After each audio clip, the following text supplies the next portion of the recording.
जय हिंद दोस्तों। आप सभी का स्वागत है आपके अपने YouTube channel general study mood में। जैसा कि आप लोगों को पता है कि एग्जाम जो है बिहार पुलिस का वह 7 अगस्त से शुरू है और 31 अगस्त तक चलने वाला है लास्ट एग्जाम। तो बहुत ही कम समय बचा है। तो इस एग्जाम के दृष्टि से बिहार पुलिस का जो प्रैक्टिस सेट निकला है, जो रियांस पब्लिकेशन का Amit sir study mode Amit sir, जो ये आप लोगों को दिखाई दे रहा होगा बुक, ये जो बुक है इसमें 20 प्रैक्टिस सेट है इसमें। और एग्जाम के लिए बहुत ही अच्छा है, बहुत ही अच्छा बुक है ये। तो हम इस 20 प्रैक्टिस सेट जो है इसमें उसको पूरा करने का कोशिश करेंगे कि आप लोग का एग्जाम से पहले ये 20 प्रैक्टिस सेट पूरा हो जाए, ताकि आप लोग का एग्जाम जो है एग्जाम से पहले अच्छा प्रश्नों का अच्छा से रिवीजन हो जाए। तो आज प्रैक्टिस सेट 1 करेंगे हम लोग।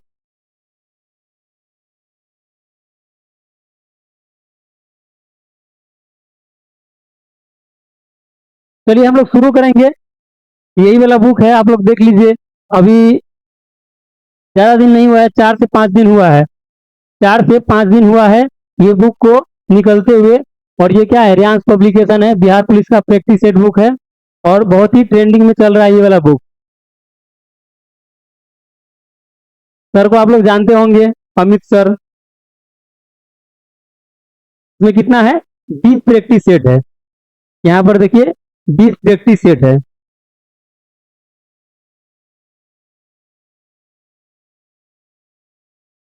कितना है, 20 प्रैक्टिस सेट है यहाँ पर। 20 प्रैक्टिस सेट है और इसमें 1000 प्लस 1000 प्लस इसमें वन लाइनर है। One liner one liner one liner प्रश्न भी है। वन लाइनर प्रश्न भी है, तो वो भी कराने का कोशिश करेंगे।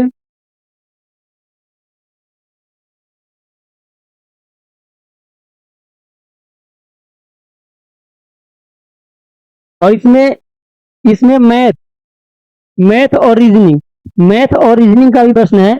Math math plus reasoning math plus math plus reasoning दोनों का कितना, लगभग लगभग 15 प्रश्न के आसपास है। वो भी करा देंगे वो भी करा देंगे। यानी कि कहने का मतलब है इसमें जितना जो 100 प्रश्न है, 100 टोटल प्रश्न 100 टोटल प्रश्न का फुल डिस्कशन कराएंगे। और बहुत ही जल्दी कम समय लेके करा लेंगे इसका फुल डिस्कशन, ताकि आप लोगों का एग्जाम से पहले जो 20 सेट जो इसमें है, 20 सेट, ये वाला एग्जाम से पहले आप लोगों का हो जाए पूरा। 7 तारीख को जो जो लोगों का एग्जाम है, जिन लोगों का 7 तारीख को एग्जाम है, 7 को जिन लोगों का एग्जाम है, उन लोगों का तो नहीं हो पाएगा, लेकिन जितना भी हो जाए उतना अच्छा है। अगर 6-7 प्रैक्टिस सेट भी अगर हो जाए तो अच्छा रहेगा। अगर उससे भी नहीं होगा तो हम कोशिश करेंगे कि एक से एक से दो प्रैक्टिस सेट एक दिन में कराए। तो चलिए ज्यादा टाइम नहीं लेंगे, शुरू करते हैं। पहला प्रैक्टिस सेट आज शुरू करते हैं। 1 नंबर, यही बुक है। चलिए देखेंगे। यहाँ पर दिया गया है Bihar police practice set 1। Bihar police practice set 1। अब हम लोग प्रश्न पे आएंगे।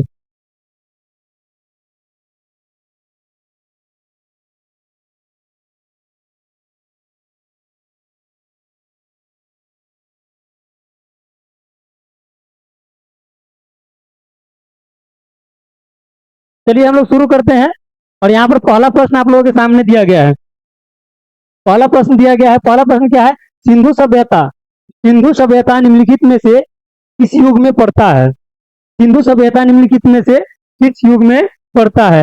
इसका आंसर क्या हो जाएगा, इसका आंसर हो जाएगा डी हो जाएगा आद्य ऐतिहासिक काल। आद्य ऐतिहासिक काल, सिंधु सभ्यता जो है वह निम्नलिखित में से किस युग में पड़ता है, तो आद्य ऐतिहासिक काल। आद्य ऐतिहासिक काल। और इसे ही क्या कहते हैं, कांस्ययुगीन काल भी कहते हैं। कांस्ययुगीन युगिन, कांस्य युगिन काल, कांस्य युगिन काल भी कहते हैं। और कांसा किसका मिश्रण होता है? कांसा जो होता है, कांसा जो होता है मिश्रण किसका होता है? कांसा, कांसा सीसा और टीन का, सीसा, शीशा और टीन का, यानी कि एसएन और पीवी का होता है, पीवी का, शीशा और टीन का होता है। इसी काल में इसका शीशा और टीन का बहुत अधिक ही प्रयोग किया गया था। शीशा और टीन का इसी काल में, कांस्ययुगीन काल में ही प्रयोग किया गया था। और इसे आदि ऐतिहासिक काल या कांस्ययुगीन काल भी कहते हैं, सिंधु सिंधु सभ्यता को, सिंधु सभ्यता को। चलिए अगला प्रश्न देखेंगे। ज्यादा टाइम नहीं लेना है, क्योंकि 100 प्रश्न करना है अभी। दूसरा नंबर प्रश्न देखेंगे। दूसरा नंबर प्रश्न है, दूसरा नंबर प्रश्न क्या है? सूची 1 को सूची 2 से, सूची 1 को सूची 2 से 2 के साथ सुमेलित करना है, सुमेलित करना है। तो यहाँ पर सूची 1 है, प्रांत दिया गया है, और सूची 2 में क्या है? राजधानी है। तो क्या है? पहला पहला है उत्तरापद। उत्तरापद की राजधानी कहाँ है? तक्षशिला। तो ये क्या है? सही है, मिलान करना है यहाँ पर। तो उत्तरापद की राजधानी तक्षशिला सही है। और बी में है दक्षिणापद, दक्षिणापद की राजधानी स्वर्णगिरी, ये भी सही है। अवंती राष्ट्र, इसका राजधानी क्या हो जाएगा? उज्जैनी हो जाएगा, उज्जैनी, ये भी सही है। और प्राची, प्राची को पूर्व भी कहते हैं, पूर्व प्रदेश या पूर्व प्रदेश या पूर्व प्रदेश, पूर्व प्रदेश या पूर्वार्थ, पूर्वार्थ कहते हैं, इसे पूर्वापद कहते हैं। प्राची इसे पूर्व प्रदेश या पूर्वापद, पूर्वापद कहते हैं, पूर्वापद कहते हैं, पूर्वावत पूर्वापद कहते हैं। इसकी राजधानी क्या है? पाटलिपुत्र, पाटलिपुत्र है। तो ये सब सही है। तो इसका आंसर क्या हो जाएगा?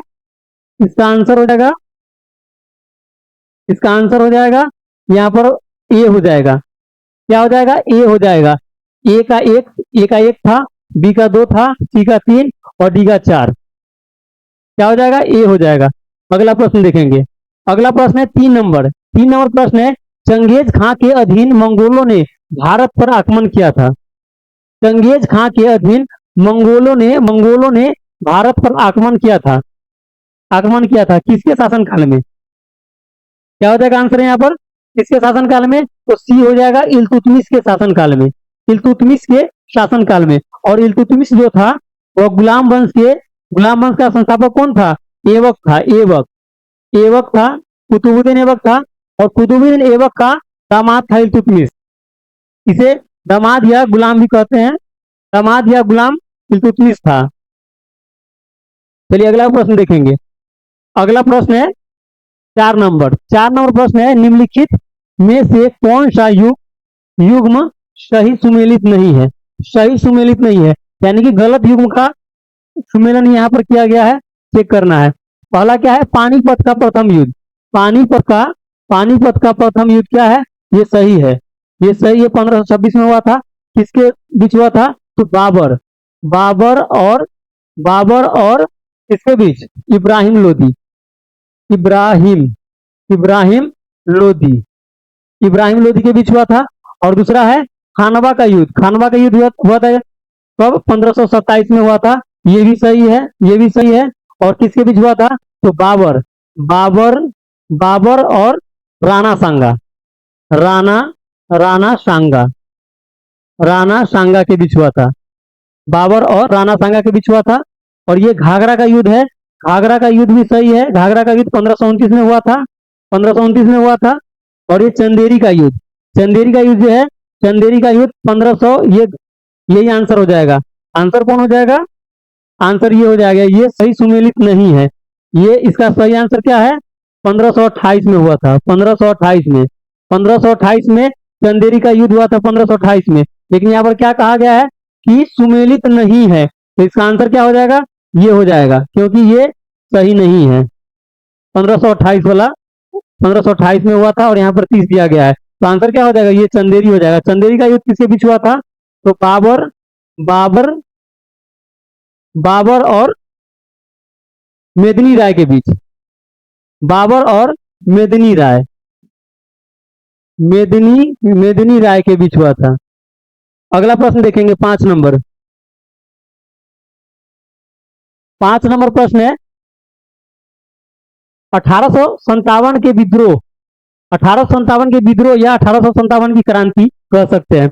1857 के विद्रोह के संदर्भ में निम्नलिखित में से किसे किसे उसके मित्र ने धोखा दिया था तथा जिसके कारण अंग्रेजों ने उसे बंदी बनाकर और उसकी हत्या कर दी। ऑप्शन में है नाना साहब, कुंवर सिंह, खान बहादुर खान, तात्या टोपे। क्या हो जाएगा आंसर इसका?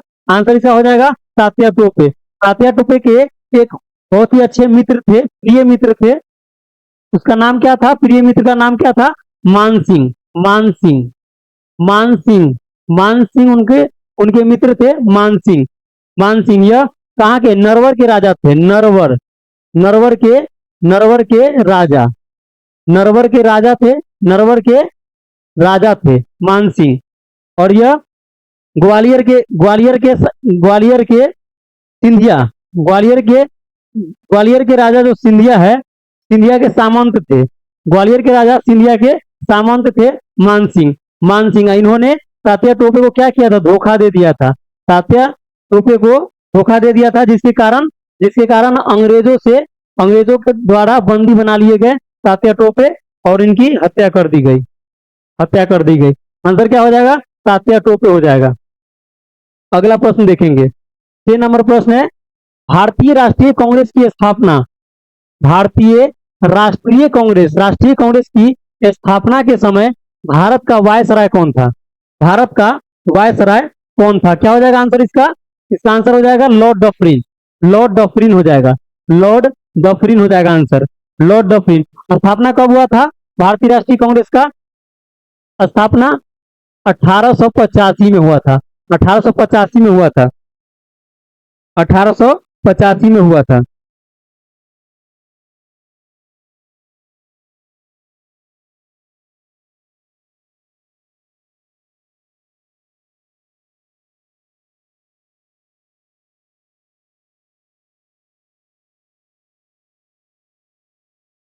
1850 में हुआ था। और इसका पहला बैठक जो है, पहला पहला पहला पहला जो बैठक पहला बैठक जो है वह 28 दिसंबर 1885 को हुआ था। 1885 को कहाँ पर हुआ था? तो मुंबई में हुआ था। मुंबई में। मुंबई यानी कि उस समय से बम्बई कहते थे। बम्बई। बम्बई। बम्बई में हुआ था। बम्बई में गोकुलदास तेजपाल संस्कृत विश्वविद्यालय।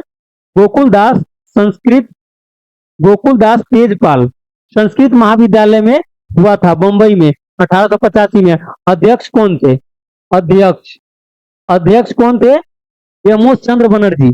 अध्यक्ष थे व्योमोश चंद्र बनर्जी। और स्थापना किसने किया था? लॉर्ड डफरिन ने। सॉरी, स्थापना नहीं। उस समय वायसराय था लॉर्ड डफरिन और स्थापना किया था कौन? ए ओ ह्यूम ने। स्थापना स्थापना स्थापना किसने किया था?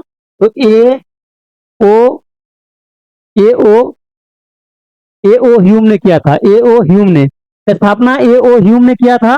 और शासनकाल किसका था? लॉर्ड डफरिन का था। और अध्यक्ष कौन था? व्योमोश चंद्र बनर्जी था। व्योमोश चंद्र बनर्जी। व्योमोश व्योमोश चंद्र व्योमोश चंद्र बनर्जी। व्योमोश चंद्र बनर्जी था। व्योमोश चंद्र बनर्जी। पहली बैठक कब हुई थी? तो 28 दिसंबर 1885 को। चलिए अगला प्रश्न देखेंगे, ज्यादा टाइम नहीं देना है। अगला प्रश्न ये कितना नंबर है? 6 नंबर है। 7 नंबर प्रश्न देखेंगे।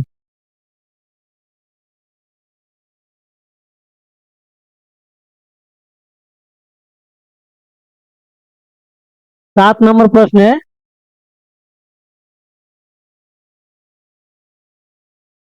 7 नंबर प्रश्न देखिएगा। क्या है 7 नंबर प्रश्न? दक्षिण अफ्रीका के किस रेलवे स्टेशन पर गांधी जी यहाँ पर हो जाएगा को गांधी जी को ट्रेन से फेंका गया था? दक्षिण अफ्रीका के कौन से रेलवे स्टेशन पर गांधी जी को ट्रेन से फेंका गया था? तो आंसर क्या हो जाएगा? आंसर इसका हो जाएगा सी हो जाएगा। Peter Peter Marksburg. Peter Marksburg. Answer क्या हो जाएगा? सी हो जाएगा। Peter Marksburg. क्या हो जाएगा? पीटर मार्क्सबर्ग हो जाएगा।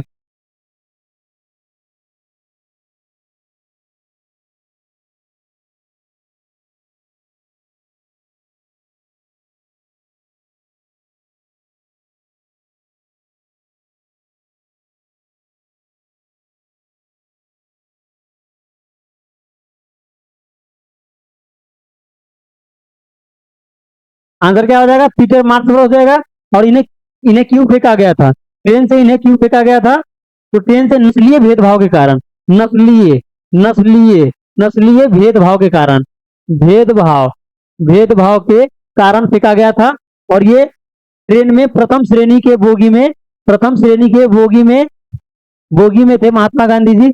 उन्हें उन्हें प्रथम श्रेणी के डिब्बे से बाहर फेंका गया था।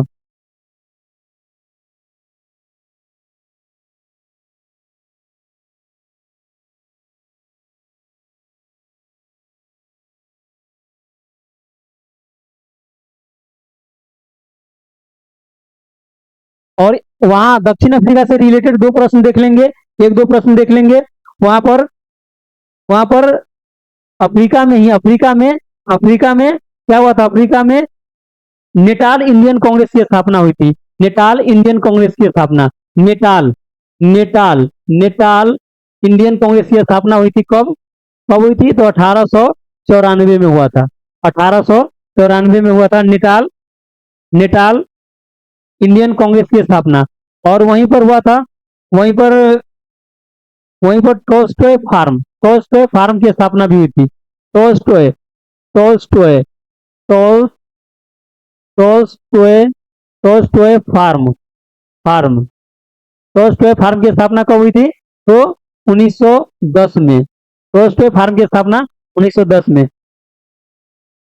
चलिए अगला प्रश्न देखेंगे। एक से दो फैक्ट देख लिए, बहुत ज्यादा हो गया। अगला है 8 नंबर। 8 नंबर है, निम्न में से कौन फेबियन आंदोलन का प्रस्तावक था। निम्न में से कौन फेबियन आंदोलन का प्रस्तावक किसे माना जाता है, फेबियन आंदोलन का प्रस्तावक किसे माना जाता है। आंसर क्या हो जाएगा इसका, ए हो जाएगा, एनी बेसेंट। फेबियन आंदोलन का प्रस्तावक किसे माना जाता है, एनी बेसेंट को माना जाता है, एनी बेसेंट को माना जाता है।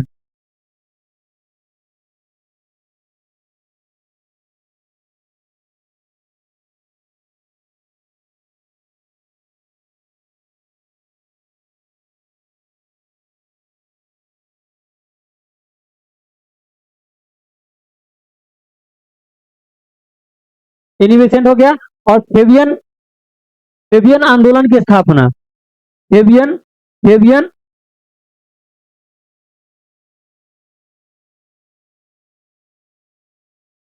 फेबियन जो आंदोलन हुआ था उसमें, फेबियन आंदोलन में फेबियन आंदोलन में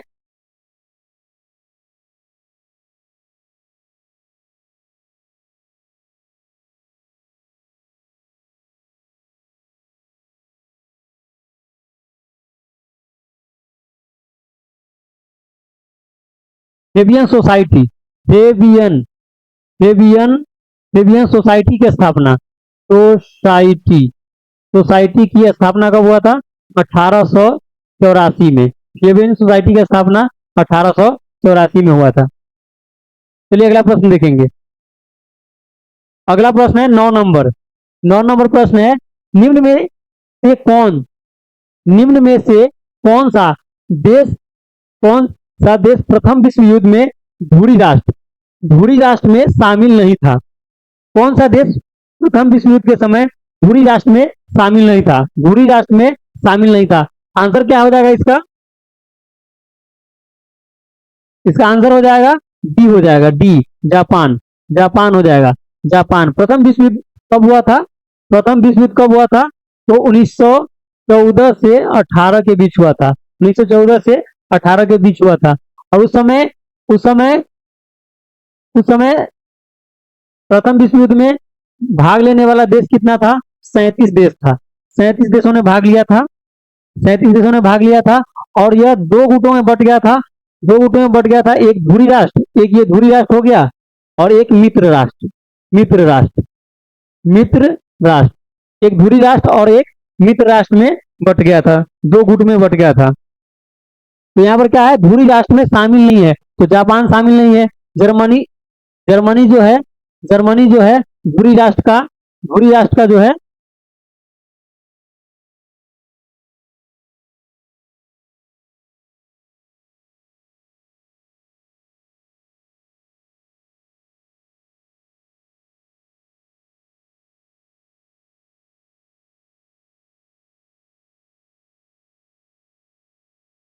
जापान जो है यह मित्र राष्ट्र में है, मित्र राष्ट्र में, मित्र राष्ट्र में।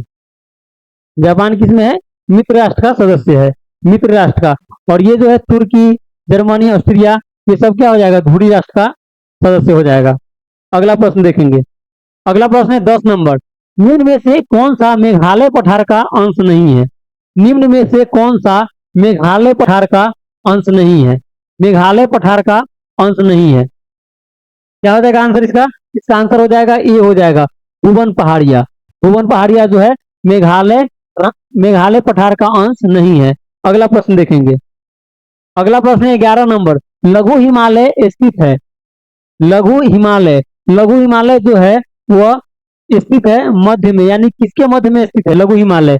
ए में है ट्रांस हिमालय और महान हिमालय, बी में है शिवालिक और महान हिमालय, सी में है ट्रांस हिमालय, हिमालय और शिवालिक में, और डी में है शिवालिक और बाह्य हिमालय। क्या हो जाएगा इसका आंसर?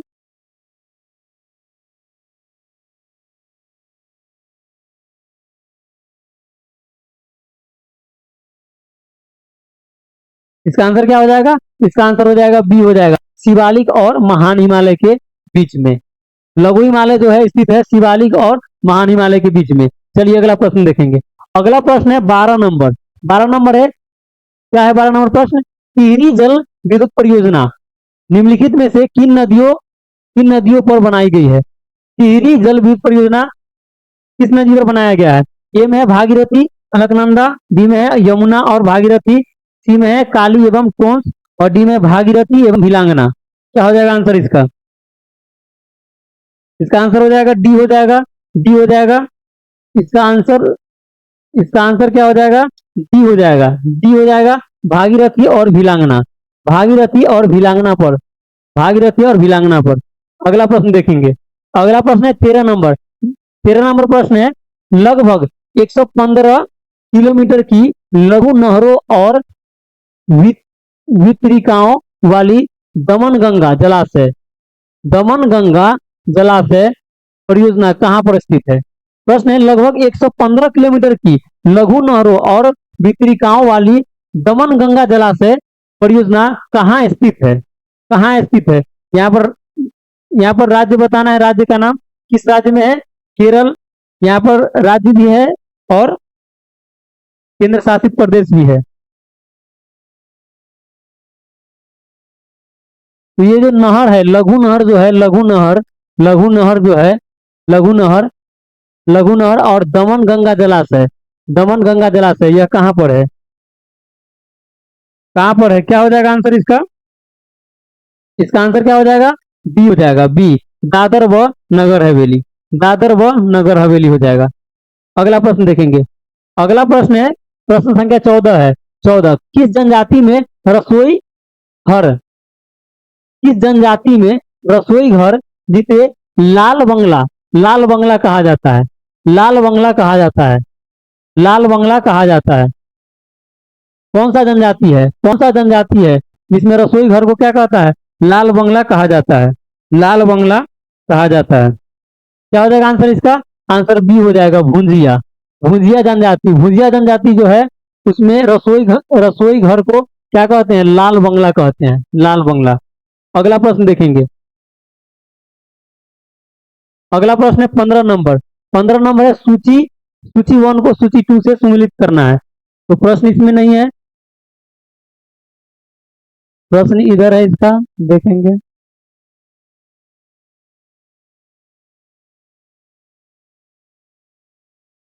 सूची का मिलान करना है। यहाँ पर क्या है? सूची में, सूची में नदी है और बांध है, नदी और बांध है। तो यहाँ पर क्या हो जाएगा? कोलोरेडो, कोलोरेडो जो है, कोलोरेडो नदी जो है, कोलोरेडो नदी पर कौन सा बांध है? ह्यूबर बांध। कोलोरेडो पर कौन सा है? ह्यूबर है, ह्यूबर। और ये नील जो है, ये आसवान बांध जो है किस पर है? नील पर, आसवान बांध नील पर है। और जाम्बेजी जो है, जाम्बेजी, पंचेत हिल जो है दामोदर पर है। दामोदर नदी पर कौन सा है? पंचेत बांध है, पंचेत बांध। और करीबा बांध कहाँ है? करीबा, करीबा हो जाएगा जाम्बेजी, जाम्बेजी। तो चलिए हम इसका आंसर मिलाते हैं। नीचे है इसका, देखते हैं आंसर इसका। क्या हो जाएगा, दामोदर का क्या हो जाएगा, दामोदर का पंचेत हो जाएगा, यानी कि बी का 3 हो जाएगा। बी, बी का 3, बी का 3 इसमें है, डी में है, और कोई में नहीं है, बी का 3, बी का 3। और ए में क्या है, ए में क्या है, कोलोरेडो, कोलोरेडो का हो जाएगा ह्यूबर, यानी कि 1 का 4 हो जाएगा, 1 का 4 हो जाएगा, बी का 3 हो जाएगा, बी का 3 हो जाएगा। और नील नदी जो है किसका है, नील नदी, नील नदी हो जाएगा आसवान का, यानी कि सी का 1 हो जाएगा, सी में 1, सी में 1। तो ये सब सही है, क्या हो जाएगा आंसर, डी हो जाएगा। इसका आंसर क्या हो जाएगा, डी हो जाएगा, डी हो जाएगा इसका आंसर। चलिए अगला प्रश्न देखेंगे। अगला प्रश्न है 16 नंबर, 16 नंबर प्रश्न देखेंगे। 16 नंबर प्रश्न है, विषुविया, विषुविया इक्विनॉक्स, विषुविया इक्विनॉक्स, विषुविया इक्विनॉक्स वर्ष के 2 काल जब दिन और रात, दिन और रात बराबर होते हैं, तो दिन और रात बराबर होते हैं तो उसे क्या कहते हैं, विषुविया इक्विनॉक्स, विषुविया इक्विनॉक्स, इक्विनॉक्स। वो कौन सा दिन है, वो डेट कौन सा है, क्या हो जाएगा, 21 मार्च और 23 सितंबर, 21 मार्च और 23 सितंबर को क्या होता है, 21 मार्च और 23 सितंबर को दिन और रात दोनों बराबर हो जाता है। अगला प्रश्न देखेंगे। अगला प्रश्न है 17 नंबर,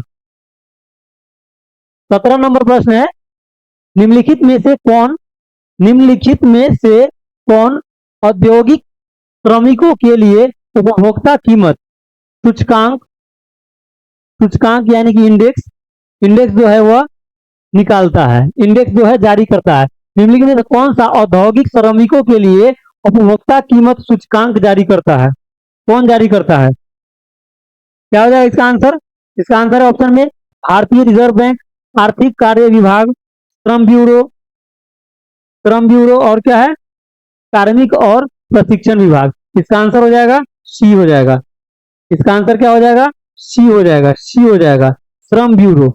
श्रम ब्यूरो के द्वारा, श्रम ब्यूरो के द्वारा क्या होता है, श्रमिकों का उपभोक्ता कीमत जो है सूचकांक वो जारी किया जाता है। अगला प्रश्न देखेंगे। अगला प्रश्न है 18 नंबर, 18 नंबर प्रश्न है, भोजन काम और उत्पादन का नारा, भोजन काम और उत्पादन का नारा निम्नलिखित में से किसने दिया था, भोजन काम और उत्पादन का नारा, सॉरी इसमें किसने दिया था वो नहीं है, कौन से पंचवर्षीय योजना में दिया गया था, कौन से पंचवर्षीय योजना में दिया गया था, क्या हो जाएगा इसका आंसर, इसका आंसर हो जाएगा ए हो जाएगा, 7वीं पंचवर्षीय योजना में, 7वीं पंचवर्षीय योजना में भोजन काम और उत्पादन का नारा दिया गया था, भोजन काम और उत्पादन का नारा दिया गया था 7वीं पंचवर्षीय योजना में। अगला प्रश्न देखेंगे। अगला प्रश्न है 19 नंबर, सतत विकास का अर्थ निम्नलिखित में से किससे संबंधित है, सतत विकास, सतत विकास का अर्थ, सतत विकास का अर्थ निम्नलिखित में से किससे संबंधित है, सतत विकास, ए में है कृषि का विकास, बी में है औद्योगिक विकास, सी में है पशुपालन का विकास, डी में है पर्यावरण संरक्षण के साथ आर्थिक एवं सामाजिक विकास। क्या हो जाएगा 19 नंबर का आंसर आप लोग बताइए, क्या हो जाएगा इसका, 19 का क्या हो जाएगा, क्या यहाँ पर पूछ रहा है, सतत विकास, सतत विकास, सतत विकास यानी कि पर्यावरण, पर्यावरण संरक्षण के साथ आर्थिक, आर्थिक और सामाजिक विकास दोनों होना चाहिए, पर्यावरण संरक्षण के साथ साथ आर्थिक और सामाजिक विकास दोनों होना चाहिए। तो क्या हो जाएगा सतत विकास को, सतत विकास जो है उसका अर्थ कौन हो जाएगा, डी हो जाएगा, डी, ऑप्शन डी। अगला प्रश्न देखेंगे। अगला प्रश्न है 20 नंबर, 20 नंबर, टी माल्थस ने, टी माल्थस ने, टी माल्थस ने, टी माल्थस ने डी माल्थ्यूरी, Malthusian theory, the Malthusian theory, theory, the Malthusian theory. और इसका प्रश्न जो है और उस साइड है, देख लेते हैं अगले पेज में।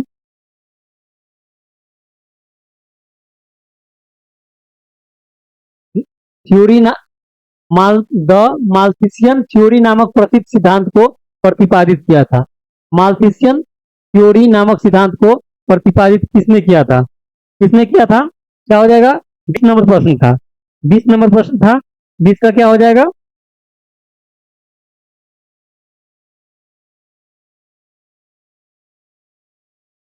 संबंधित किससे है? जनसंख्या से। किससे संबंधित है? तो जनसंख्या से। द मालथ्यूसियन, द मालथ्यूसियन थ्योरी जो है वो किससे संबंधित है? तो जनसंख्या से हो जाएगा, जनसंख्या से। अगला प्रश्न देखेंगे। अगला प्रश्न है 21 नंबर प्रश्न। 21 नंबर प्रश्न है, 21 नंबर। 21 नंबर प्रश्न है, भारत में राष्ट्रीय आय श्रमिकों का आकलन किसके द्वारा किया जाता है? यानी कि भारत में जो राष्ट्रीय आय, राष्ट्रीय आय श्रमिकों का आकलन किसके द्वारा किया जाता है? आंसर क्या हो जाएगा? योजना आयोग, भारतीय रिजर्व बैंक, वित्त मंत्रालय, केंद्रीय सांख्यिकी संगठन। क्या हो जाएगा आंसर? इसका आंसर हो जाएगा डी। आंसर डी हो जाएगा, केंद्रीय सांख्यिकी संगठन, केंद्रीय सांख्यिकी संगठन। अगला प्रश्न देखेंगे। अगला प्रश्न है 22 नंबर। 22 नंबर प्रश्न है,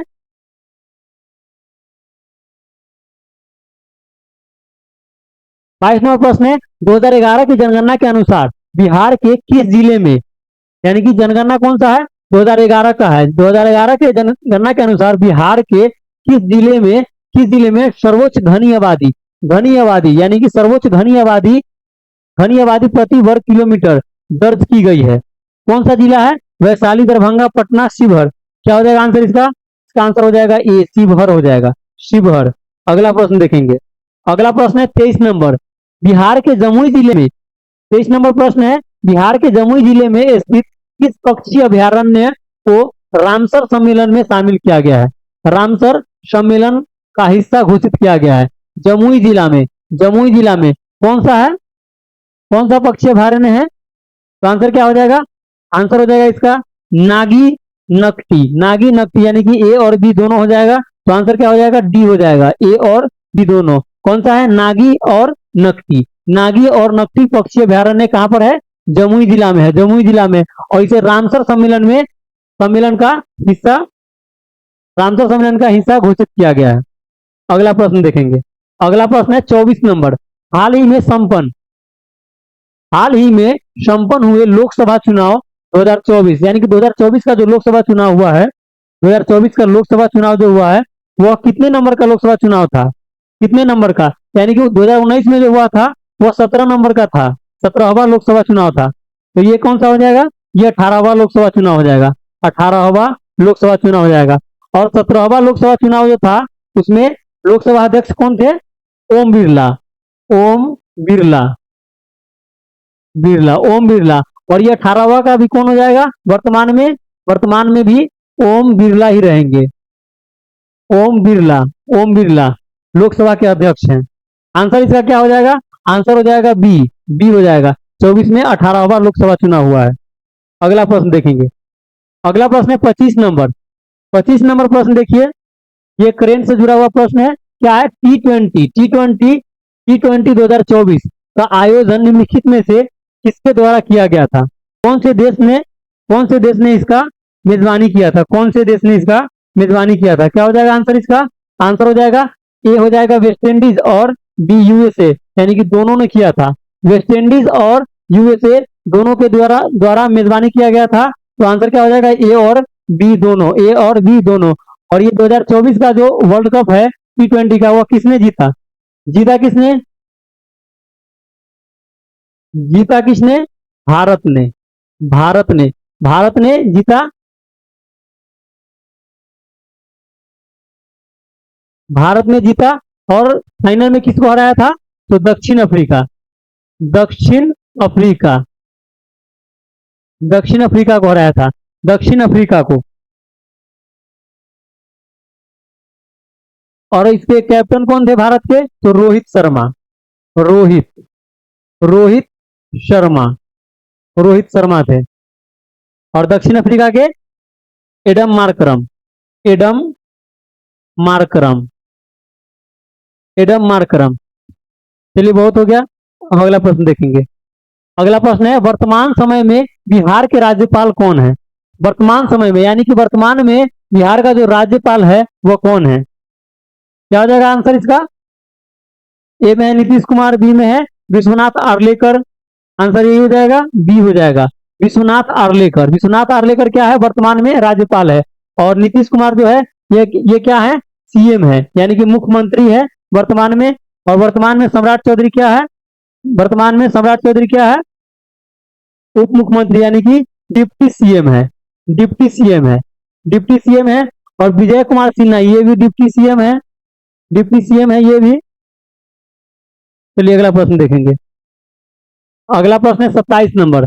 27 नंबर प्रश्न है, निम्नलिखित में से इसे भारत के सर्वोच्च पुरस्कार, सर्वोच्च पुरस्कार, भारत के सर्वोच्च पुरस्कार भारत रत्न 2024 से सम्मानित किया गया है। यानी कि 2024 में भारत रत्न जो दिया गया है वह किन लोगों को मिला है और कितने लोगों को मिला है? क्या हो जाएगा इसका आंसर? ए में कर्पूरी ठाकुर, ए में स्वामीनाथन, बी में पीवी नरसिम्हा राव, लाल कृष्ण आडवाणी, और नीचे देख लेंगे और प्रश्न। सी में क्या है, चौधरी चरण सिंह, और डी में उपयुक्त में से सभी। तो क्या हो जाएगा इसका आंसर?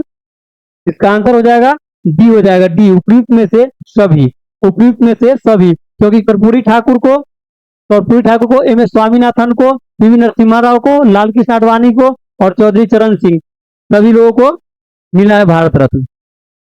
और ये कर्पूरी ठाकुर जो है क्या है, बिहार के पूर्व सीएम थे, पूर्व सीएम, सीएम थे, मुख्यमंत्री थे।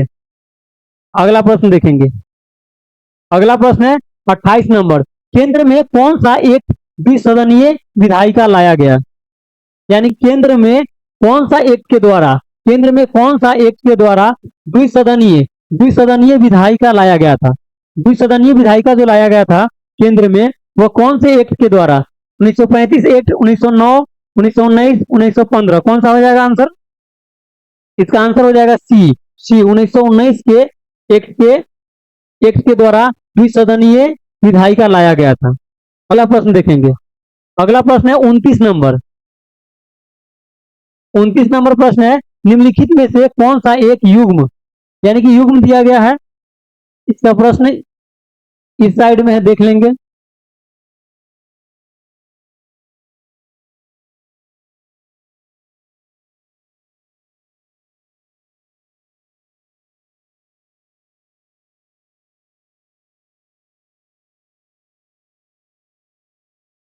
कौन सा युग्म, यानी कि यहाँ पर प्रावधान दिया गया है और स्रोत दिया गया है, स्रोत दिया गया, यानी कि भारतीय संविधान में, भारत के संविधान में जो जोड़ा गया है तो वह कौन से देश से जोड़ा गया है?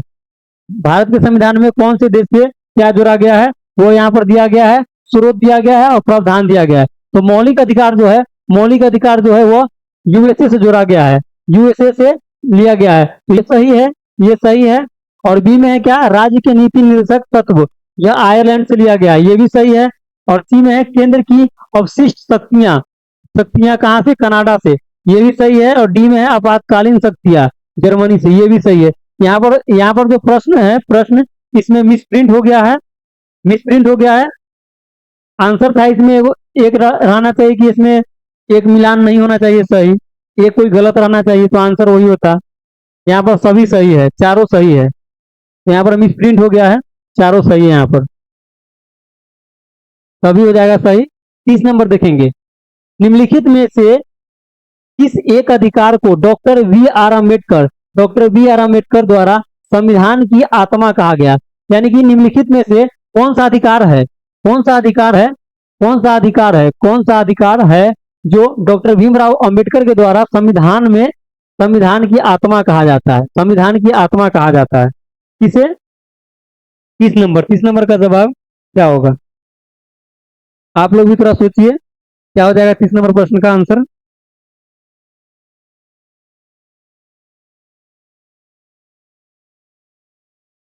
क्या हो जाएगा आंसर इसका? ए में है धर्म की स्वतंत्रता का अधिकार, बी में है संविधान की प्रस्तावना, सी में है समानता का अधिकार, डी में क्या, संवैधानिक उपचार का अधिकार। क्या हो जाएगा आंसर? आंसर इसका डी हो जाएगा, डी हो जाएगा, संवैधानिक उपचार का अधिकार। संवैधानिक उपचार का अधिकार को क्या कहे थे? आत्मा कहे थे, संविधान की आत्मा, संविधान की आत्मा भीमराव अम्बेडकर ने कहे थे किसको? संवैधानिक उपचार के अधिकार को। अगला प्रश्न देखेंगे। अगला प्रश्न है 31 नंबर प्रश्न। 31 नंबर प्रश्न है, यदि भारत के राष्ट्रपति का पद, 31 नंबर प्रश्न है, यदि भारत के राष्ट्रपति का पद रिक्त हो जाए और कोई उपराष्ट्रपति भी न हो, तब निम्न में से कौन सा कार्यवाहक राष्ट्रपति राष्ट्रपति होगा? यानी कि राष्ट्रपति जो है, राष्ट्रपति का पद जो है रिक्त हो और उपराष्ट्रपति भी उपस्थित न हो, तब राष्ट्रपति का कार्य जो है, कार्यवाहक राष्ट्रपति जो होगा वह कौन होगा? यहाँ पर देखेंगे आंसर, इसका आंसर देखेंगे क्या है। ए में राज्यसभा का उपसभापति, बी में भारत का महान्यायवादी और सी में लोकसभा का अध्यक्ष, डी में सर्वोच्च न्यायालय का मुख्य न्यायाधीश। तो आंसर क्या हो जाएगा? यही हो जाएगा, डी हो जाएगा, सर्वोच्च न्यायालय के मुख्य न्यायाधीश। यानी कि राष्ट्रपति जब नहीं रहेंगे तो उपराष्ट्रपति कार्य करेंगे उनका, और उपराष्ट्रपति भी अगर अनुपस्थित रहे तो उनका कार्य कौन करेगा? सर्वोच्च न्यायालय का मुख्य न्यायाधीश करेगा। अगला प्रश्न देखेंगे। अगला प्रश्न है 32 नंबर। वर्तमान लोकसभा में प्रत्येक राज्य के लिए स्थानों का आवंटन आधारित है। यानी कि वर्तमान लोकसभा में राज्यों के लिए स्थानों का, यानी कि राज्यों को जो सीट दिया जाता है, राज्य को किस राज्य को कितना सीट मिलेगा लोकसभा का, वह किस पर आधारित है? अभी तक जो चल रहा है वह किस पर आधारित है? आंसर क्या हो जाएगा? अभी तक जो चल रहा है वह 1971 की जनगणना के आधार पर चल रहा है। क्या हो जाएगा आंसर? 1971 की जनगणना के आधार पर ही चल रहा है। 1971 के जनगणना के आधार पर चल रहा है। और इसमें एक बार बस सुधार किया गया था, 2001 के टाइम में सुधार किया गया था और उसको बढ़ाया गया था 2026 तक। यानी कि 2026 तक ऐसे ही चलेगा। 2026 के बाद इसमें लोकसभा के सीट में बदलाव हो सकता है। अगला प्रश्न देखेंगे। 33 नंबर प्रश्न है, भारतीय संविधान के अनुच्छेद 170 के अनुसार किसी राज्य की विधानसभा के सदस्यों की न्यूनतम और अधिकतम संख्या क्रमशः क्या होगा? यानी कि विधानसभा में, राज्य की विधानसभा में अनुच्छेद 170 के द्वारा विधानसभा में न्यूनतम संख्या, विधानसभा सदस्य की न्यूनतम संख्या और अधिकतम संख्या कितनी होगी? क्या हो जाएगा आंसर इसका? आंसर इसका डी हो जाएगा, न्यूनतम 60 हो जाएगा और अधिकतम 500 हो जाएगा। विधानसभा में सीटों की संख्या न्यूनतम कितना होगा? 60 होगा और अधिकतम 500 होगा। आंसर क्या हो जाएगा? डी हो जाएगा। अगला प्रश्न देखेंगे। अगला प्रश्न है 34 नंबर प्रश्न। भारतीय संविधान का कौन सा अनुच्छेद संवैधानिक विवाद में सर्वोच्च न्यायालय के लोकप्रिय क्षेत्राधिकार से संबंधित है? क्या है प्रश्न? एक बार देख लेंगे फिर से। भारतीय संविधान का कौन सा अनुच्छेद बताना है जो संवैधानिक विवाद में सर्वोच्च न्यायालय के लोकप्रिय क्षेत्राधिकार, यानी कि सर्वोच्च न्यायालय के पास लोकप्रिय अपना क्षेत्राधिकार होता है, वह कौन सा अनुच्छेद है? देखेंगे यहाँ पर अनुच्छेद कौन सा है। ए में है अनुच्छेद 131 को मिलाकर 12 को पढ़ना, और बी में है अनुच्छेद 132 को मिलाकर 145 को पढ़ना, सी में अनुच्छेद 134 ए को मिलाकर अनुच्छेद 132 को पढ़ना। आंसर क्या हो जाएगा? आंसर इसका सी हो जाएगा, अनुच्छेद 134 ए को मिलाकर अनुच्छेद 132 ए और अनुच्छेद 132। चलिए अगला प्रश्न देखेंगे। अगला प्रश्न है 35 नंबर प्रश्न है, अगेंस्ट स्ट्रीम तथा एशियन ड्रामा के लेखक कौन है? अगेंस्ट स्ट्रीम और एशियन ड्रामा के लेखक कौन है? चलिए इसका आंसर देखते हैं। उधर दूसरे साइड में इसका आंसर दिया गया है।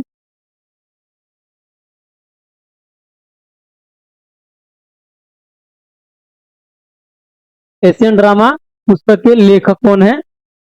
अगेंस्ट स्ट्रीम और एशियन ड्रामा पुस्तक के लेखक कौन है? क्या हो जाएगा आंसर इसका? इसका आंसर हो जाएगा,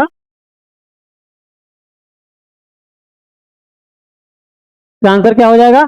ए हो जाएगा, गुरनार मिडल। अगला प्रश्न देखेंगे।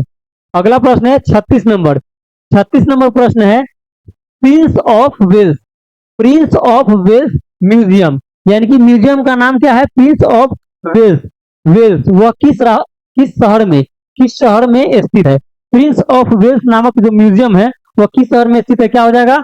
ऋषिकेश उत्तराखंड, कोलकाता पश्चिम बंगाल, मुंबई महाराष्ट्र। आंसर क्या हो जाएगा इसका? आंसर हो जाएगा सी, मुंबई महाराष्ट्र में।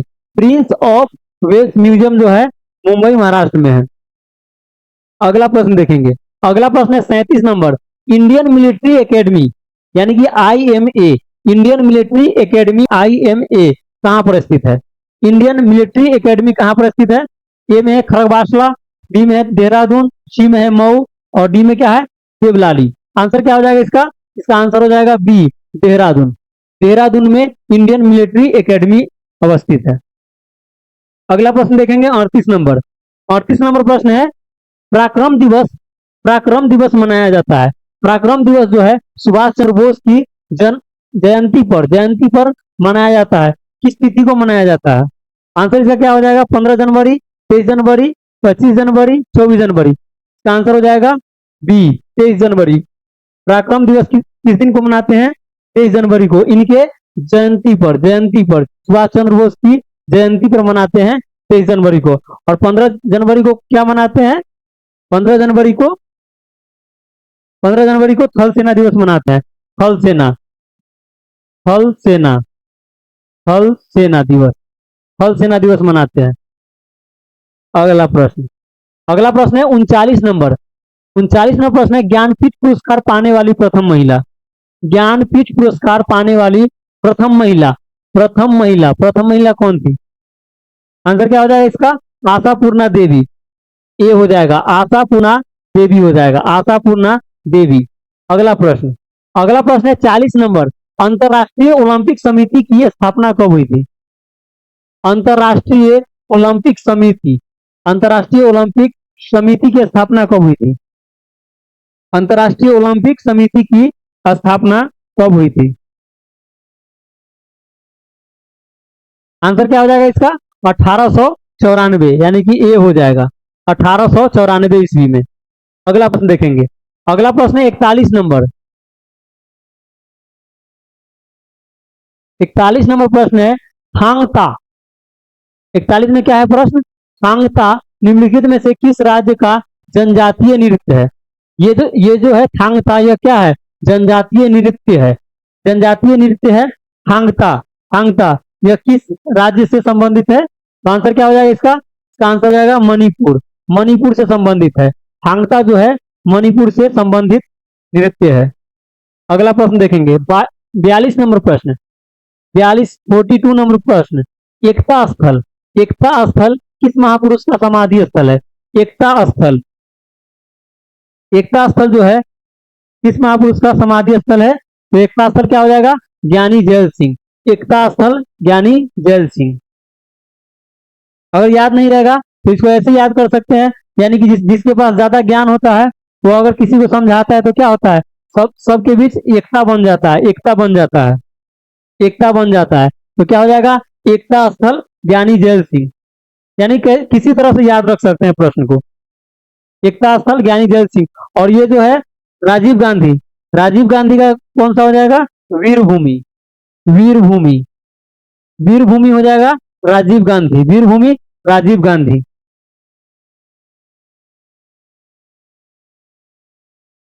वीरभूमि राजीव गांधी हो जाएगा। और शंकर दयाल शर्मा, शंकर दयाल शर्मा इनके बारे में जान लेते हैं, सरदार पटेल के बारे में तो नहीं जानते हैं। शंकर दयाल शर्मा का क्या हो जाएगा? कर्मभूमि हो जाएगा, कर्मभूमि, कर्मभूमि, कर्मभूमि शंकर दयाल शर्मा, शंकर दयाल शर्मा, यानी कि शंकर भगवान का नाम है हम लोग के, शंकर भगवान। तो भगवान क्या कहते हैं? कर्म पर विश्वास करो, कर्म करो तो फल मिलेगा। तो क्या हो जाएगा? किसी तरह से याद रखना है। तो शंकर क्या हो जाएगा? शंकर कर्मभूमि, कर्मभूमि हो जाएगा। शंकर कर्मभूमि, राजीव गांधी वीर, वीर थे तो इनका हो जाएगा क्या? वीरभूमि, वीरभूमि। ज्ञानी जैल सिंह यानी कि जो ज्ञान देता है और जिसको ज्ञान देता है उसमें एकता हो ही जाता है। तो क्या हो जाएगा? ज्ञानी जैल सिंह एकता स्थल। अगला प्रश्न, अगला प्रश्न है 43 नंबर। स्वर्णिम त्रिकोण का तात्पर्य है? स्वर्णिम त्रिकोण, स्वर्णिम त्रिकोण का तात्पर्य है किससे? स्वर्णिम त्रिकोण का तात्पर्य क्या हो जाएगा आंसर इसका? ए में है स्वर्ण उत्पाद देशों का एक संघ, बी में है बरमूडा त्रिकोण जहां समुद्र की आभा स्वर्णिम है, सी में है थाईलैंड म्यांमार आदि के नशीले पदार्थों का उत्पादन करने वाले क्षेत्र से। आंसर इसका क्या हो जाएगा? आंसर इसका हो जाएगा सी हो जाएगा, सी हो जाएगा।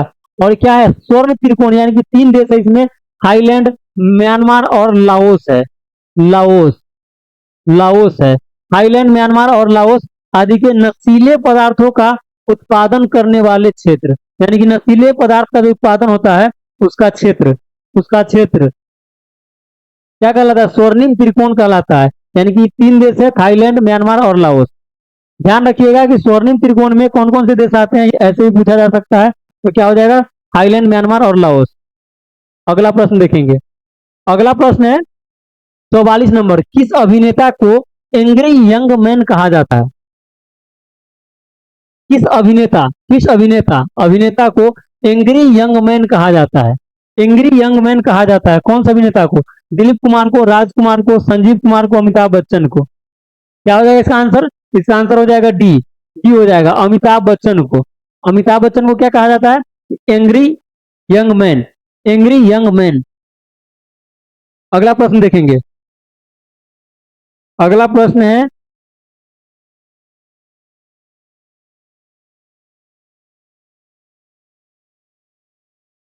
45 नंबर प्रश्न। 45। 45 नंबर प्रश्न देखेंगे।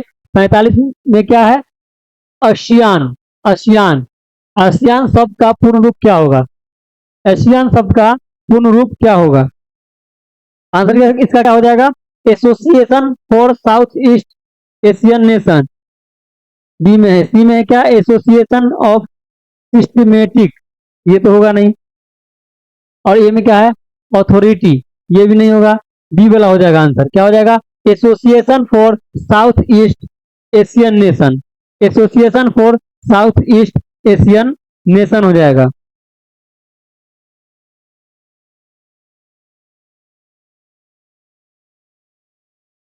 अगला प्रश्न देखेंगे। अगला प्रश्न है 46 नंबर प्रश्न। 46 नंबर प्रश्न है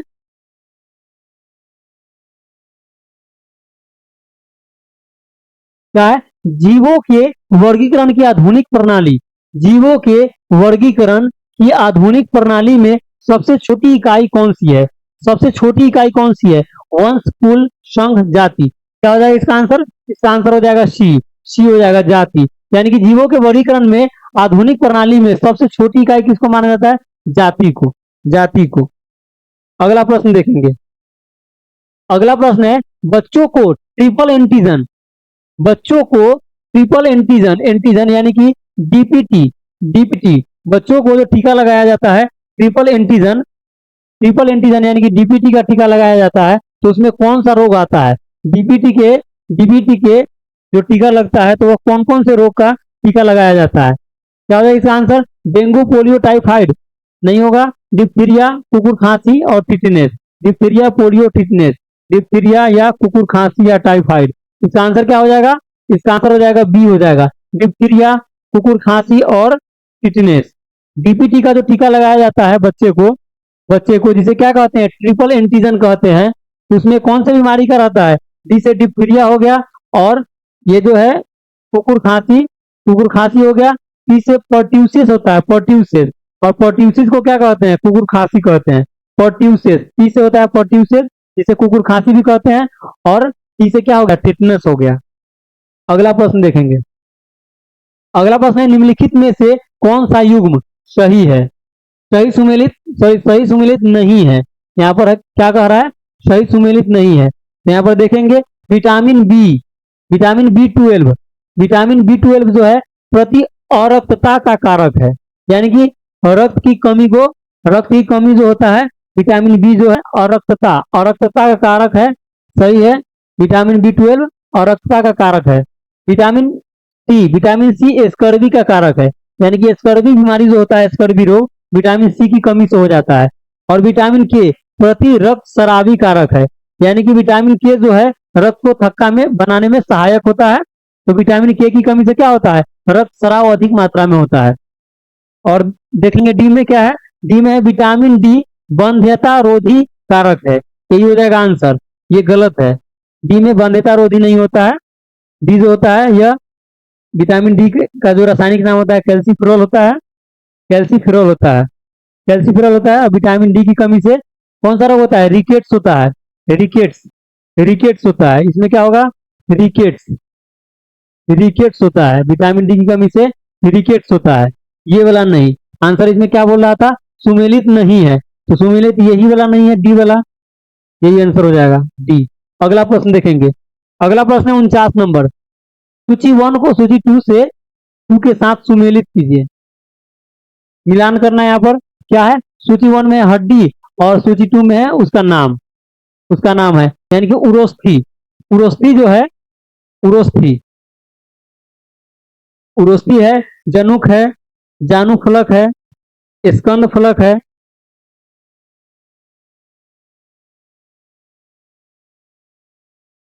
क्या हो जाएगा? उरोस्थी जो होता है, उरोस्थी यानी कि स्टर्नम जो होता है, उरोस्थी, उरोस्थी स्टर्नम हो जाएगा। और स्टर्नम कहाँ होता है? स्टर्नम होता है पसलियों के बीच, पसलियों के बीच, पसलियों, पसलियों के बीच, के बीच की हड्डी, पसलियों के बीच की हड्डी स्टर्नम होता है, स्टर्नम। और ये जानु फलक जो है, जानु फलक, ये पटेला हड्डी का, पटेला हड्डी का नाम है पटेला, जो कहाँ रहता है? टांग में, टांग में, टांग में रहता है, टांग में, टांग में होता है पटेला हड्डी। क्या हो जाएगा? ए का 4 हो जाएगा और सी का 2 हो जाएगा, सी का 2। और ये जो जनुक जो है, जनुक, जनुक जो है, जनुक, ये क्या हो जाएगा? जनुक, जनुक क्या हो जाएगा? जनुक जो है वह क्लेविकल हो जाएगा। ये क्या है? क्लेविकल है, क्लेविकल है, क्लेविकल। जनुक जो है क्लेविकल हड्डी का नाम है। और ये अब कौन बच गया? स्कंद फलक, स्कंद फलक अब जो बच गया उससे मिला देते हैं। स्कंद फलक क्या हो जाएगा? स्केपुला हो जाएगा। स्कंद फलक क्या हो जाएगा? स्केपुला हो जाएगा। अब इसका आंसर देखेंगे। आंसर इसका पहले लिख लेते हैं। क्या हो जाएगा? एक का हो जाएगा, ए का हो जाएगा, ए का हो जाएगा 4, ए का 4 हो जाएगा। और बी का हो जाएगा, बी का हो जाएगा 1, 1। और सी का हो जाएगा 2, सी का 2। और डी का क्या हो जाएगा? 3, डी का 3, डी का 3। अब देखते हैं आंसर। आंसर यहाँ पर मिलाना है। पहला देखेंगे ऑप्शन, ए में 4, यहाँ पर क्या है? ए में 4 है, ए में 4 है। और उसके बाद बी में 1, बी में 1 हो जाएगा। और सी में 3 है, यहाँ पर 2 है, ये नहीं होगा। यहाँ पर देखेंगे ए में 1 हो जाएगा, नहीं है। ए में 4 और यहाँ पर है, ए में 4, बी में 1 और सी में 2 और डी में 3। तो आंसर कौन सा हो जाएगा? डी हो जाएगा। आंसर डी हो जाएगा। क्या हो जाएगा? आंसर डी हो जाएगा। अगला प्रश्न देखेंगे। अगला प्रश्न है 50 नंबर। 50 नंबर प्रश्न है, एक खाद्य श्रृंखला में, एक खाद्य श्रृंखला में, खाद्य श्रृंखला में निम्नलिखित में से सर्वाधिक संख्या किसकी होती है? एक खाद्य श्रृंखला में सर्वाधिक संख्या किसकी होती है? उत्पादक का, प्राथमिक उपभोक्ता का, द्वितीयक उपभोक्ता का, या अपघटक का? किसका संख्या सबसे अधिक होता है? क्या हो जाएगा आंसर? इसका आंसर हो जाएगा डी, अपघटक का। अपघटक का संख्या जो है सबसे अधिक होता है, अपघटक की संख्या सबसे अधिक होता है। अगला प्रश्न देखेंगे। अगला प्रश्न है 51 नंबर प्रश्न। इसमें बीज फलों में, किन में बीज फलों में आबाद नहीं होता? यानी कि बीज जो है फल में नहीं होता, बीज जो है फल में नहीं होता, यानी कि फल के बाहर होता है, तो उसे क्या कहते हैं? नग्न बीजी कहते हैं, नग्न बीजी कहते हैं। और नग्न बीजी किसे कहते हैं? अनावृत बीजी को कहते हैं, अनावृत बीजी को। तो अनावृत बीज कहाँ है? अनावृत बीजी डी में है, अनावृत बीजी डी में है, डी में अनावृत बीजी। और अनावृत बीजी का, अनावृत बीजी पौधे का जो उदाहरण होता है, कौन सा पौधा होता है? तो इसमें होता है देवदार होता है, देवदार, देवदार का पौधा। और चीर का पौधा होता है, चीर का। अनावृत बीजी जो होता है वह देवदार और चीर का पौधा होता है। इसमें इसका जो बीज होता है, बीज जो होता है वह नग्न बीजी होता है, नग्न बीजी, यानी कि फल के अंदर इसका बीज नहीं पाया जाता है। अगला प्रश्न देखेंगे। अगला प्रश्न है 52 नंबर प्रश्न है, मानव स्वास्थ्य के लिए ट्रांस वसा, क्या है? मानव स्वास्थ्य के लिए ट्रांस वसा, मानव स्वास्थ्य के लिए ट्रांस वसा। और इसका प्रश्न और अगले साइड में देखेंगे। ट्रांस वसा, मानव स्वास्थ्य के लिए ट्रांस वसा।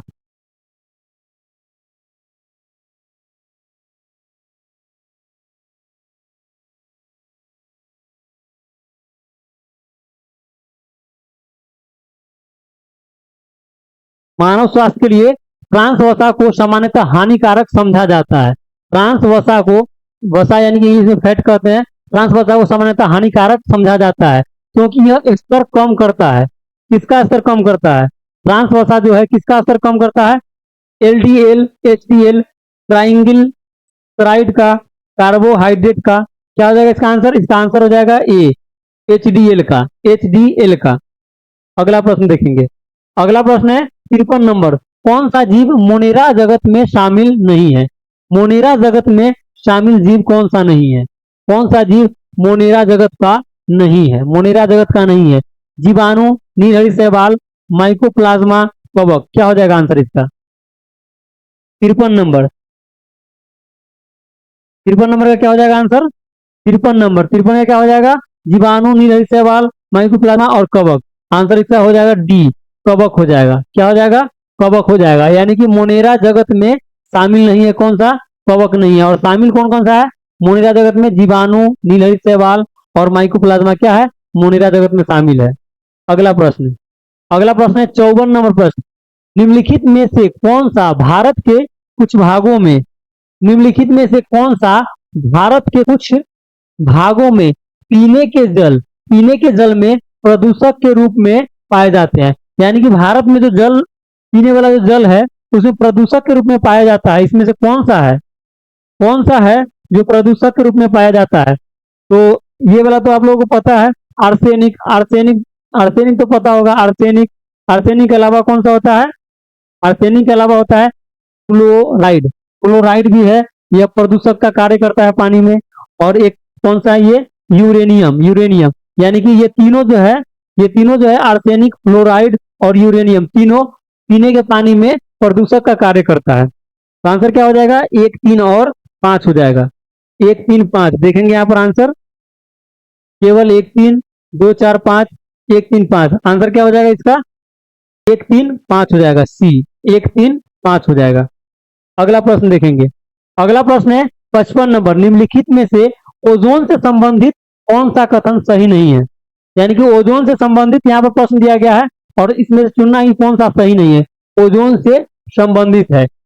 ए में है क्या? वायुमंडल में ओजोन अधिकतर 15 से 55 किलोमीटर तक पाई जाती है। तो ये सही है, ये सही है।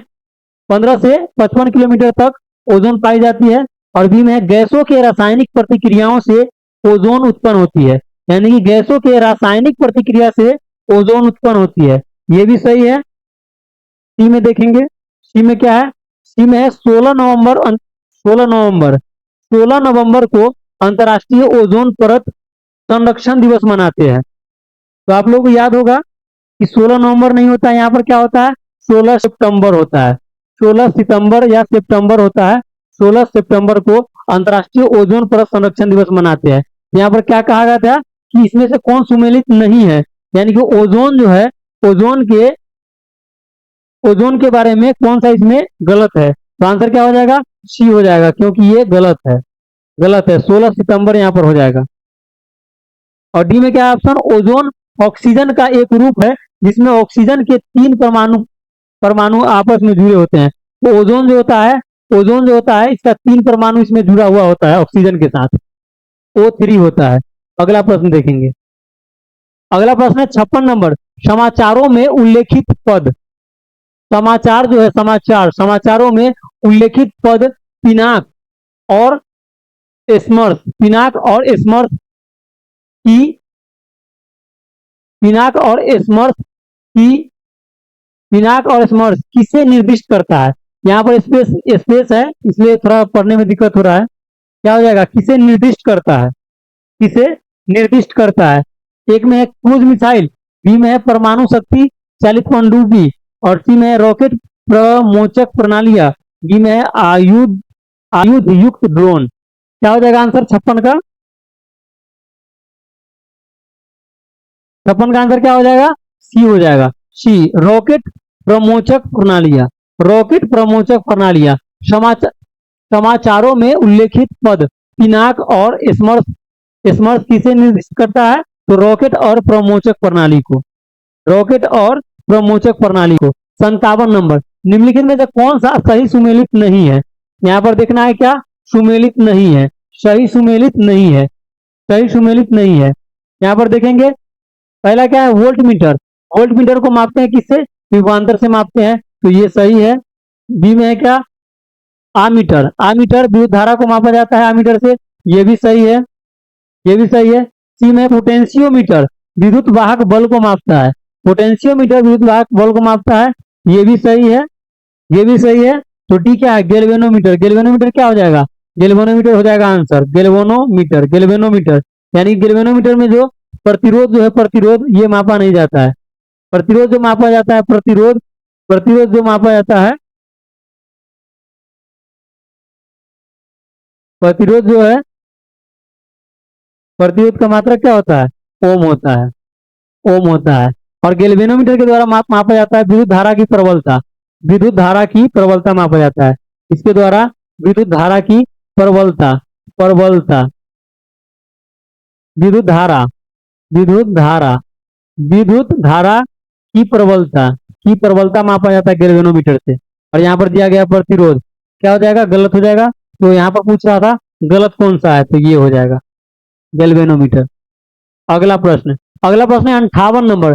दर्पण के दर्पण के दर्पण के सामने खड़े एक व्यक्ति को अपना प्रतिबिंब अपने से बड़ा दिखाई पड़ता है, अपने से बड़ा दिखाई पड़ता है, तो वह दर्पण कौन सा होगा, वह दर्पण कौन सा होगा। तो जब भी अगर बड़ा प्रतिबिंब दिखाई पड़ता है तो उसमें कौन सा दर्पण होता है, अवतल, अवतल दर्पण होता है, अवतल। और अगर छोटा दिखाई दे, अवतल बड़ा, अवतल बड़ा, और उत्तल, उत्तल छोटा, उत्तल छोटा, और समतल, समतल क्या हो जाएगा, समतल हो जाएगा बराबर, बराबर हो जाएगा। इसका आंसर देख लेंगे।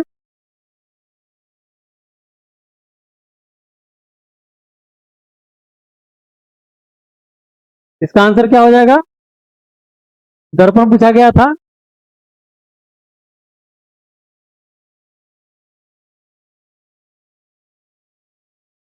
इसका आंसर क्या हो जाएगा,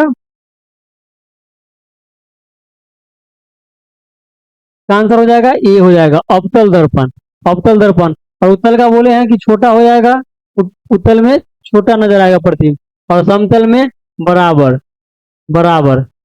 अगला प्रश्न देखेंगे, अगला प्रश्न है 59 नंबर प्रश्न है। यदि एक पिंड एक समान वेग से गतिमान है,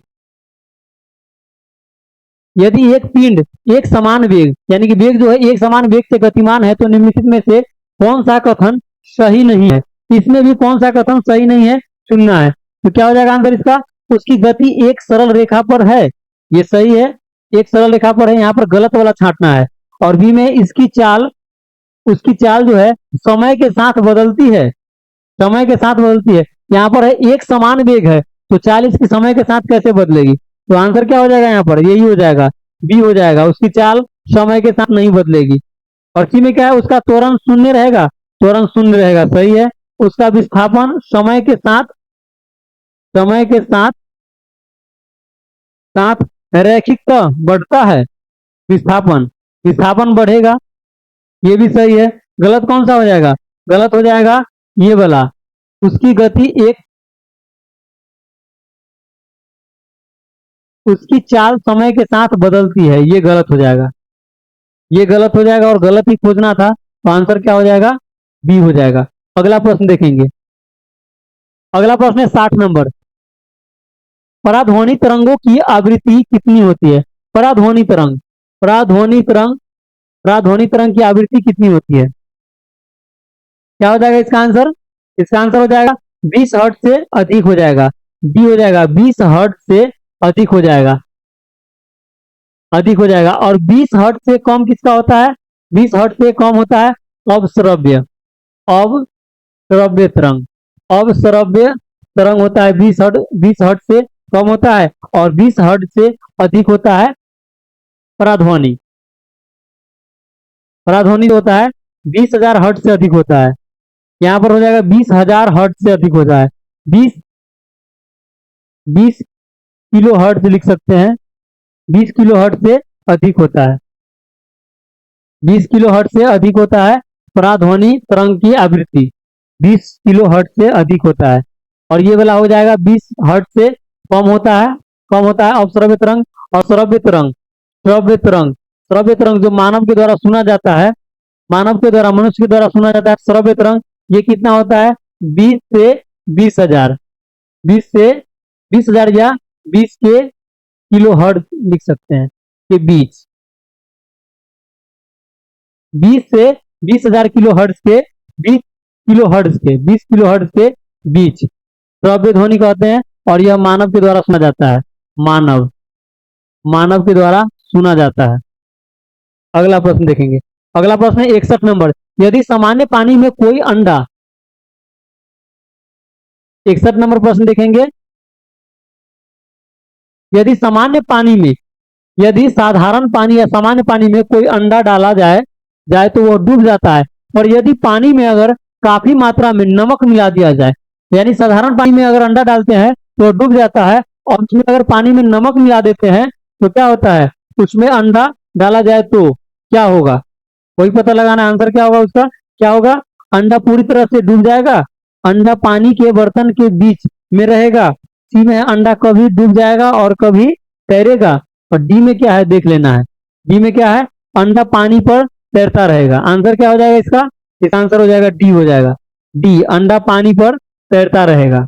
नमक मिला देने से क्या होता है? नमक मिलाने से क्या होता है? उसका घनत्व जो है वो बढ़ जाता है, जिसके कारण क्या होता है? अंडा तैरते रहेगा। अगला प्रश्न देखेंगे। अगला प्रश्न है, अगला प्रश्न है न्यूमेरिकल है, फिजिक्स का। क्या है?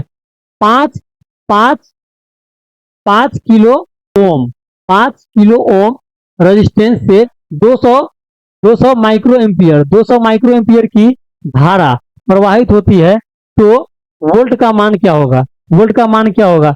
तो V बराबर क्या होता है? V बराबर होता है IR होता है, IR। तो यहाँ पर क्या दिया गया है? R का मान दिया गया है, तो यहाँ पूछा क्या जा रहा है? V पूछा जा रहा है, V। तो V बराबर क्या हो जाएगा? I कितना है? 200 है, 200 है, 200 है, 200 है, 200 माइक्रो एम्पियर है, माइक्रो एम्पियर है, तो डेसी सेंटी मिली माइक्रो, 10 के पावर हो जाता है कितना? 3, यानी कि 1000 हो जाएगा, 200 बटा 1000 हो जाएगा, और ये 5 किलो ओम है, तो 5 और किलो यानी कि 1000 से गुना करेंगे, 1000 से गुना करेंगे, कितना हो जाएगा? 1000 से ये 1000 कट जाएगा, और 5 गुना 10 यानी कि 1000 बच जाएगा। तो 1000 ये क्या है? वोल्ट है, वोल्ट है, तो 1000 वोल्ट हो जाएगा, 1000 वोल्ट आंसर हो जाएगा। 1000 वोल्ट क्या है? बी में है 1000 वोल्ट, 1000 वोल्ट आंसर हो जाएगा। अगला प्रश्न देखेंगे। अगला प्रश्न है 63 नंबर।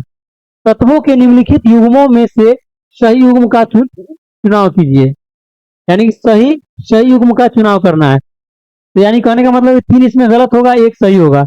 ए में क्या? ब्रोमीन और क्लोरीन चुनिए जो सामान्यतः तापमान, सामान्य तापमान है, यानी कि रूम टेम्परेचर, यानी कमरे का जो सामान्य ताप होता है वो कितना होता है?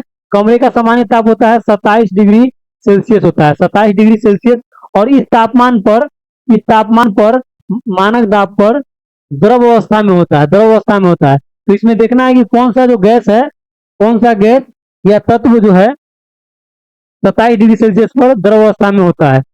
ब्रोमीन और फ्लोरीन, फ्लोरीन नहीं होगा। मरकरी और रुबिडियम, रुबिडियम भी नहीं होगा इसमें। ब्रोमीन और थैलियम, इसमें ब्रोमीन होगा, थैलियम नहीं होगा। तो आंसर क्या हो जाएगा? डी हो जाएगा। आंसर क्या हो जाएगा?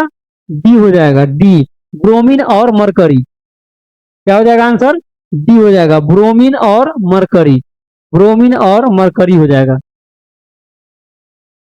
अगला प्रश्न 64 नंबर प्रश्न है, दो द्रवों का एक समांगी मिश्रण है, दो द्रवों का एक समांगी मिश्रण है, उन्हें कैसे अलग किया जाएगा? यानी कि दो द्रव का जो समांगी मिश्रण है, दो द्रव अगर मिलाया जाए समांगी मिश्रण के रूप में, समांगी मिश्रण के रूप में, तो उसे अलग कैसे करेंगे? किस प्रक्रिया के द्वारा अलग करेंगे? कौन सी विधि के द्वारा अलग करेंगे? निस्पंदन विधि के द्वारा, और बी में वाष्पन विधि के द्वारा, सी में क्या? आसवन द्वारा, और डी में संघनन के द्वारा। क्या हो जाएगा आंसर? द्रव को जब अलग करते हैं, एक द्रव से दूसरे द्रव को अलग करते हैं, कौन से विधि के द्वारा? तो आसवन विधि के द्वारा, आसवन विधि के द्वारा अलग करते हैं, आसवन विधि के द्वारा। अगला प्रश्न 65 नंबर, किसी तत्व के समस्थानिकों के बीच, यानी किसी तत्व का जो समस्थानिक है, समस्थानिक, उसके बीच अंतर किसकी भिन्न संख्या के कारण होता है। यानी कि समस्थानिक के बीच जो अंतर होता है वह किसके कारण होता है, किसके कारण होता है समस्थानिक के बीच अंतर। देखेंगे यहाँ पर आंसर क्या है दिया हुआ इसका।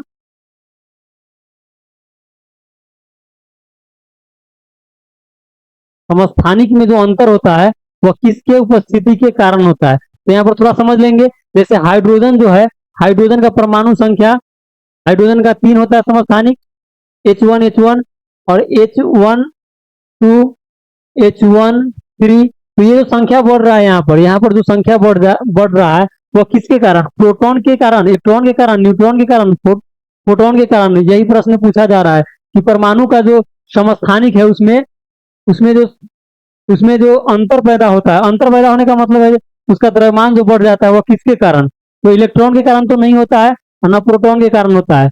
तो किसके कारण होता है, न्यूट्रॉन के कारण। केवल न्यूट्रॉन के कारण समस्थानिक में अंतर पैदा होता है। जैसे हाइड्रोजन का ही समस्थानिक है तीनों, लेकिन इसमें क्या है, इसमें परमाणु संख्या 1 सही है, इसमें भी 1 सही है, इसमें भी 1 सही है, और इसमें क्या है, इसमें 2 हो गया, इसमें 3 हो गया।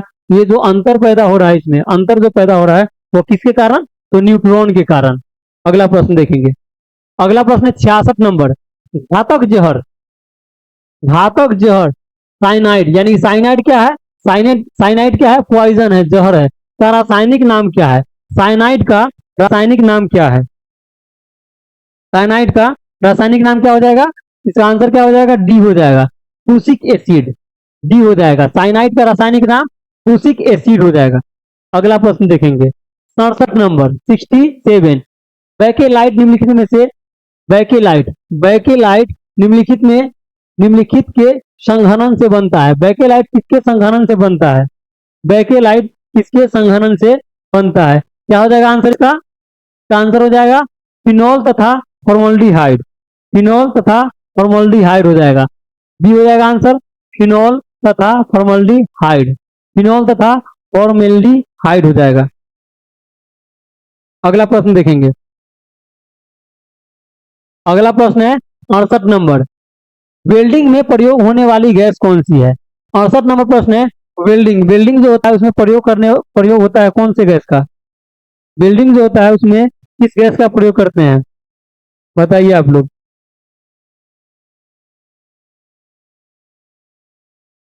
वेल्डिंग में किस गैस का प्रयोग किया जाता है।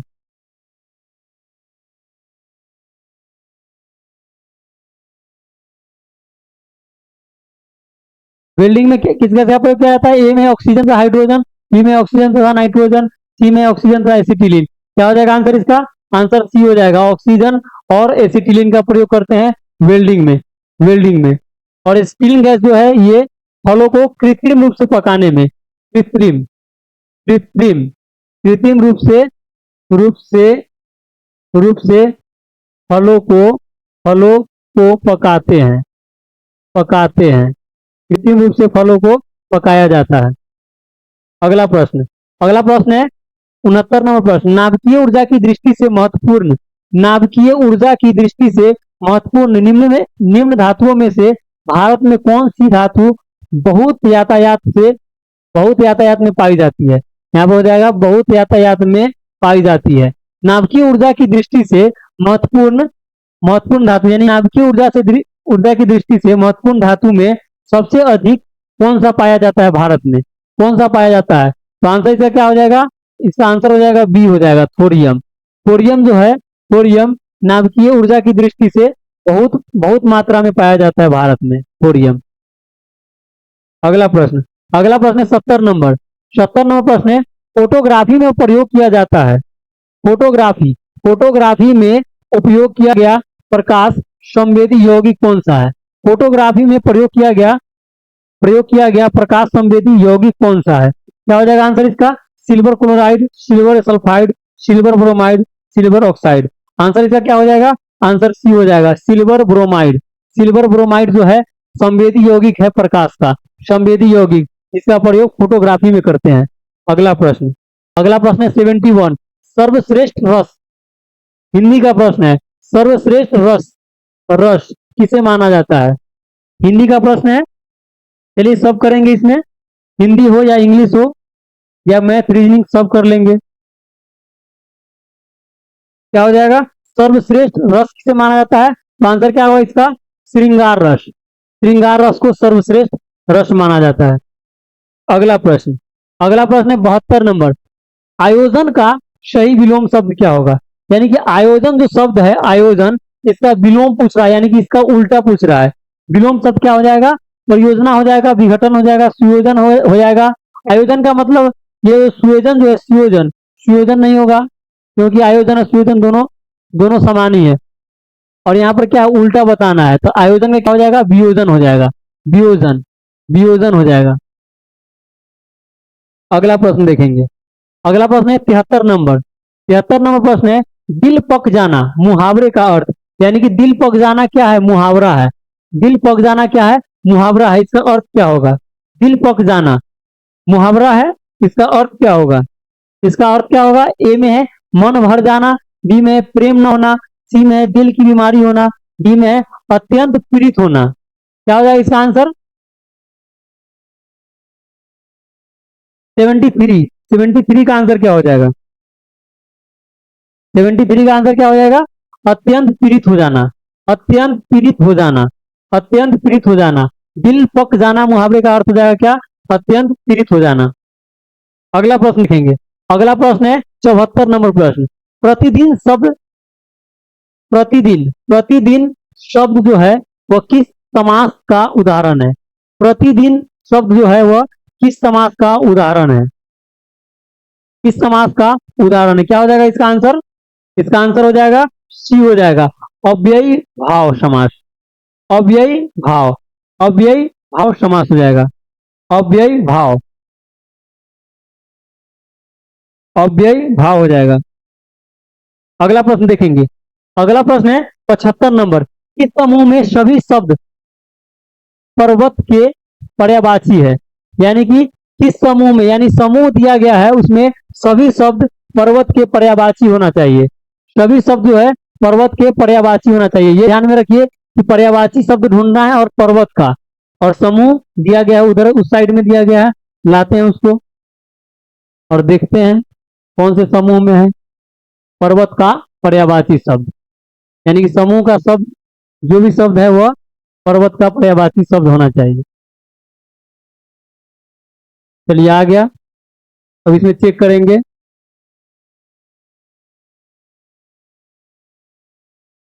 ए में है क्या?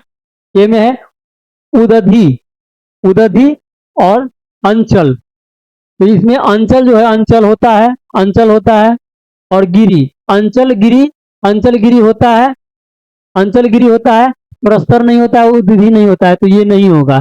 बी में है नगमा, अश्म, भूधर, अंचल, अंचल होता है, अंचल होता है, नगमा भी होता है, लेकिन ये दोनों नहीं होता है, तो ये भी गलत हो गया, ये भी गलत हो गया। और सी में है धराधर, अद्री, धराधर, अद्री, अंचल, नग, ये सब होता है।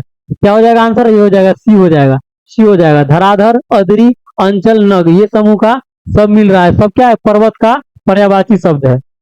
और जब ये आंसर हो गया तो डी देखने का कोई जरूरत नहीं है। अगला प्रश्न देखेंगे।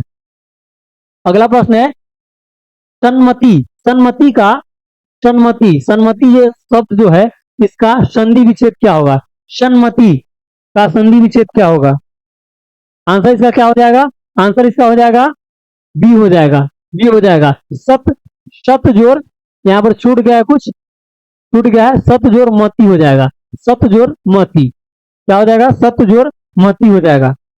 सतमती का, सम्मति का संधि विच्छेद क्या होगा? सत जोड़ मती हो जाएगा। अगला प्रश्न देखेंगे। अगला है 77। निम्नलिखित में से अशुद्ध शब्द का चयन कीजिए। निम्नलिखित में से अशुद्ध शब्द का, अशुद्ध शब्द का चयन करना है। इसमें अशुद्ध शब्द कौन सा है? निर्मला, निर्मला, निश्चल, उज्जवल, बर्दाश्त, कौन सा हो जाएगा? इसका आंसर क्या हो जाएगा? इसका आंसर हो जाएगा 77 का आंसर क्या हो जाएगा? बी हो जाएगा, बी, बर्दाश्त, बी हो जाएगा। अगला प्रश्न देखेंगे 78। 78 नंबर प्रश्न है, हमारे देश में जयचंदों की कमी नहीं है। प्रश्न है, हमारे देश में जयचंदों की कमी नहीं है। इस वाक्य में जयचंदो संज्ञा के किस भेद के अंतर्गत आता है? यानी कि यहाँ पर जो जयचंदो का जो प्रयोग किया गया है, जयचंदो शब्द का, उस संज्ञा का किस भेद के अंतर्गत आता है? जयचंद जो है किस भेद के अंतर्गत आता है? ए में है व्यक्तिवाचक संज्ञा, बी में है जातिवाचक संज्ञा, सी में है समूहवाचक संज्ञा, और डी में क्या है? डी में है भाववाचक संज्ञा। क्या हो जाएगा आंसर? इसका आंसर क्या हो जाएगा?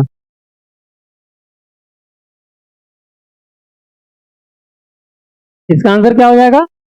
जातिवाचक संज्ञा हो जाएगा। बी में हो जाएगा जातिवाचक संज्ञा।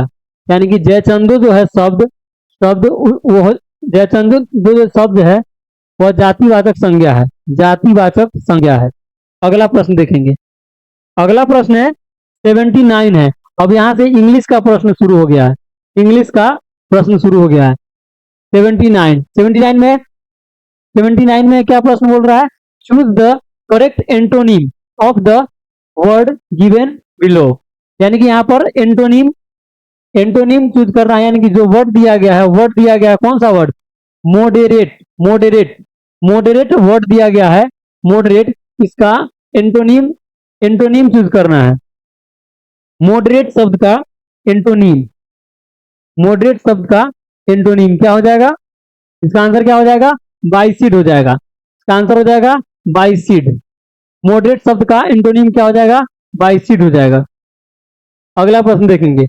80 नंबर प्रश्न है choose the correct synonyms of the word given below. यानी कि वहां पर एंटोनिम था और यहाँ पर क्या है? सिनोनिम्स है। सिनोनिम्स किस वर्ड का? तो इम्बेजल वर्ड का सिनोनिम ढूंढना है। सिनोनिम